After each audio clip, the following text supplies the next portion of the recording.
ख्रिस्तामध्ये माझ्या प्रिय भाविकांनो, आपण नेहमी ही म्हण ऐकलीच असेल. जेव्हा आपण दुसऱ्यावरती एक बोट दाखवत असतो, तेव्हा चार बोट आपल्या जवळ असतात. चार बोट आपल्यावरती दोष लावत असतात. म्हणजेच आपणच मारलेला बाण आपल्याकडे परत येत असतो.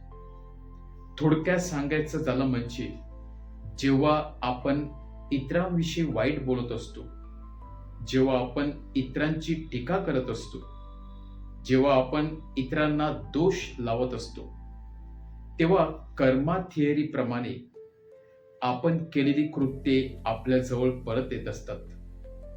कोणीतरी आपला देखील दोष लावत असतो.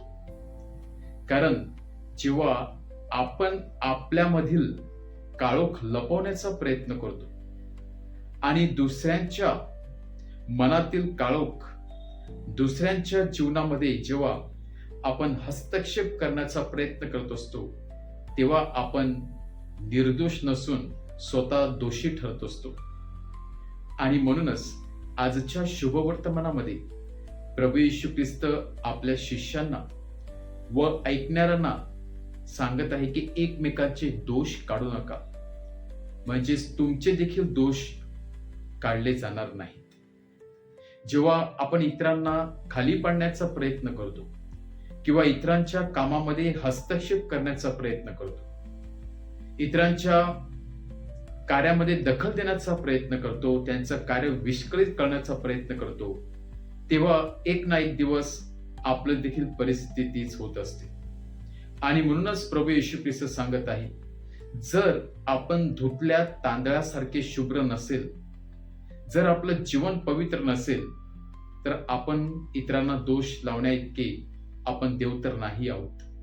तर आपण कोण आहोत? कारण आपण देखील त्याच खड्ड्यात पडलेला आहोत आणि त्या खड्ड्यात आपण ओढून इतरांना दोष लावत असतो, की इतरांवरती हसत असतो. आणि म्हणूनच इतरांविषयी दोष काढण्याऐवजी आपण त्यांच्यासाठी जेव्हा प्रार्थना करतो, तेव्हा तो बदल त्यांच्यामध्येच नाही तर आपल्यामध्ये देखील होत असतो. कारण जेव्हा आपण दोष लावतो तेव्हा आपण काय करत असतो? ऍक्च्युली आपल्यामधील जे काही कमकुवतपणा आहे ते आपण दाखवण्याचा प्रयत्न करतो आहे. आपण कोण आहोत, आपल्यामध्ये किती भ्रष्ट आपली वागणूक आहे हे आपण दाखवण्याचा प्रयत्न करत असतो. आणि इतरांवरती दोष लावता लावता आपण स्वतःवरती देखील दोष लावून आपलं स्वतःचं जीवन विस्कळीत करत असतो.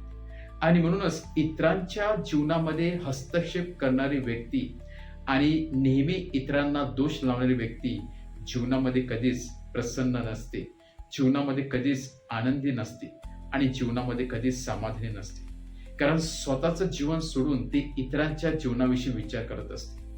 परंतु जेव्हा आपण स्वतःच्या जीवनावरती विचार करतो, आपल्या अंतःकरणात डोकावून पाहतो आणि आपल्यामधील काळोख आणि आपल्यामधील चुका आपण सुधारण्याचा प्रयत्न करतो, तेव्हा ती व्यक्ती खरी प्रसन्न आणि खुश होत असते.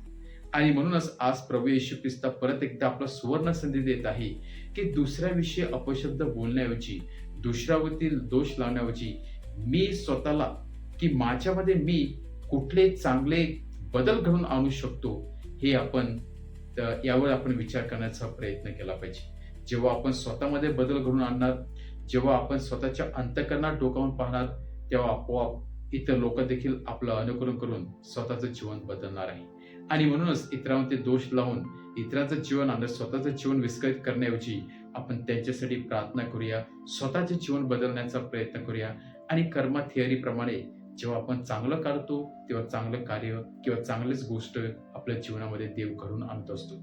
आज परमेश्वराकडे प्रार्थना करूया आणि सामर्थ्य मागूया.